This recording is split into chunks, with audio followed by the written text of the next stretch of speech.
जगन्नाथंकर 12 मासरे 13 पर्व पालित होता है। सेथिमध्यरु देव दीपावली पर्व अन्यतम। हिंदू धर्म रे साधारण जनता जेपरी पितृपुरुषों कार्तिक अमावास्या दिन दीप लगाई श्राद्ध करी बड़ धूमधाम रे परिवार सहित पर्व को उपभोग करथांती। ठीक से भली भावे जगन्नाथ मध्य प्रत्येक जुगरे धरापृष्ठरे जन्म ग्रहण करी तांकरी पितृपुरुषों दीपदान श्राद्ध करथांती। एही पर्व मार्गशीर मास चतुर्दशी अमावास्या प्रतिपदा एही 3 दिन धरी भक्तों सहित दीपदान करथांती। सारा भारत वर्ष रे सबु जगन्नाथ मंदिर रे एही देव दीपावली पर्व पालित होता है। सोरडा ठारे अवस्थित बहु पुरातन जगन्नाथ मंदिर रे दीर्घ 3 दिन धरी बड़ धूमधाम रे शह शह भक्तों ग्रहण रे देव दीपावली पर्व पालित होइछि। प्रथम दिन मार्गशीर मास चतुर्दशी रे प्रभु जगन्नाथ धवल वस्त्र परिधान करी सकाळु समस्त नीतिकांति समापन परी संध्या समय संध्या आरती परे पितृपुरुष काश्यप्य आदित्यଙ୍କ ପାଇଁ दीपदान पर्व आरंभ होइतला। शह शह भक्त घंट ताल मृदंग बजाई हजार हजार दीप मंदिर परिसर में लगाइथिले। द्वितीय दिन अमावास्या तिथि पितृपुरुष नंद यशोदा दशरथ कौशल्या वासुदेव देवकीଙ୍କ ପାଇଁ दीप लगा जाइथिला। तृतीय दिन प्रतिपदा तिथि इंद्रद्युम्न गुंडीचाଙ୍କ ପାଇଁ दीप लगा जाइथिला। सते जेपरी मंदिर परिसर आलोकरे सज्जित होइथिला। भक्त मानक ପାଇଁ मंदिर परिचालना कमिटी तरफ प्रसाद बंटन कर जाइथिला। आमे माने जेपरी दीपावली दिन बाण फुटाई दीप सहित घर को सज्जित करुचे ठीक सेहीपरि भावे एही 3 दिन मंदिर सज्जित होइथिला। मंदिर परिसर रे एक भक्ति भावर परिवेश सृष्टि होई शह शह भक्तों भिड़ होइथिला। मो ना होची कृष्णचंद्र दास। मो जगन्नाथंगर पुष्पालक सेवायत। ये जो देव दीपावली एटा जगन्नाथंकर मार्गशीर मास शुक्ल चतुर्दशी कृष्ण चतुर्दशी ठू 3 दिन पालन करा जाए। चतुर्दशी अमावास्या प्रतिपदा यही 3 दिन रे आमे जिमती आमर पूर्वपुरुष मानकु श्राद्ध दिउ बड़ बड़ुए कहीकि जमी आम डांग देखाऊ सेमती प्रदीप प्रज्वलन करी जगन्नाथ मध्य तांकर बापा माँ प्रति ये दीप प्रज्वलन करती श्राद्ध उद्देश्य जहाँकि लोक मानक सचेतन करिवे जे आमर पितृपुरुष को केमती आम संतोष करुचु श्राद्ध दिवस केमती पालन करुचु। सेही भली मनुष्य जेमती मनुष्यर प्रकृति जहाँ जगन्नाथंकर आचार व्यवहार मध्य ताहा सांगठू अनुकरण करी आमे आज एही जगत रे चालुछु।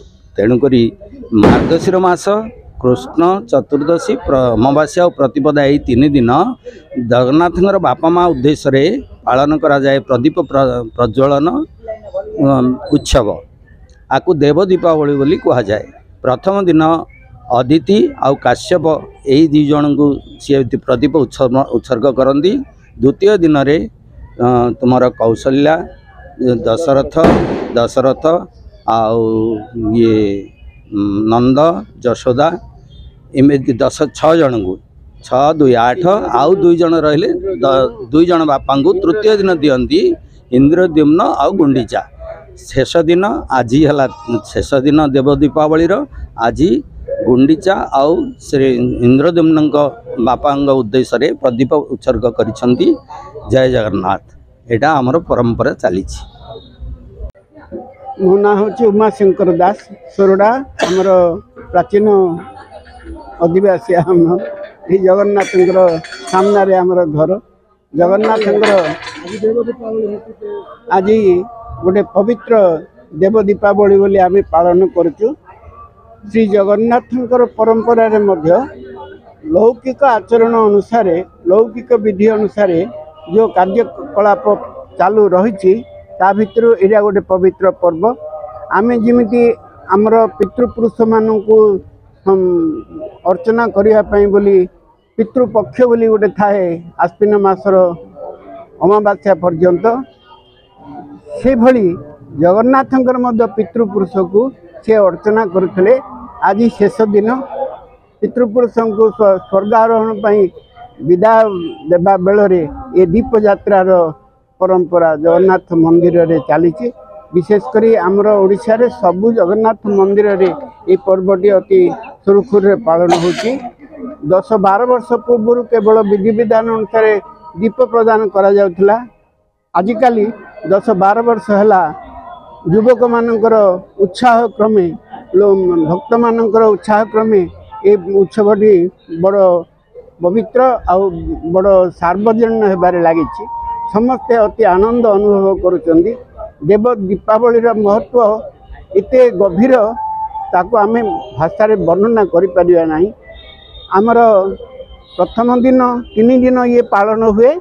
प्रथम दिन अदिति आउ कश्यपंकर विधि विधान अनुसार पालन हुए। द्वितीय रे श्री रामचंद्र आउ दशरथ आउ कौशल्या उद्देश्य रे द्वितीय दिन पालन हुए। आज यशोदा आउ नंद इंद्रद्युम्न आउ गुंडीचा एमानकर स्मृति उद्देश्य रे आज शेष दिन रे ये दीपावली दीपदान उत्सव होती। देव दीपावली कहले लोक मान भितर गोटे आंतरिकता सृष्टि हुए। आ विशेषकर ये 10-12 वर्ष भितर अनेक भक्त मानकर उत्साह परिलक्षित होची। बेलकु बेल आर गति ऊर्ध्व गति प्राप्त होती। समस्त मन रे उल्लास रही। देव जगन्नाथ प्रति थिबा भक्ति भावर गोटे स्वतंत्र प्रभाव लोक अनुभव करुचंदी। भक्त मान भितर जागरण सृष्टि होती। धर्म धारणा उपरे जो कर्तव्य परायण हवा कथा सेटा युवक मान भितर परिलक्षित होची। बड़ आनंदर कथा। वर्ष को ये दिन 3 दिन अति उत्साह सहित समस्ते ये उत्सव को पालन कर निजक धन्य मन कर।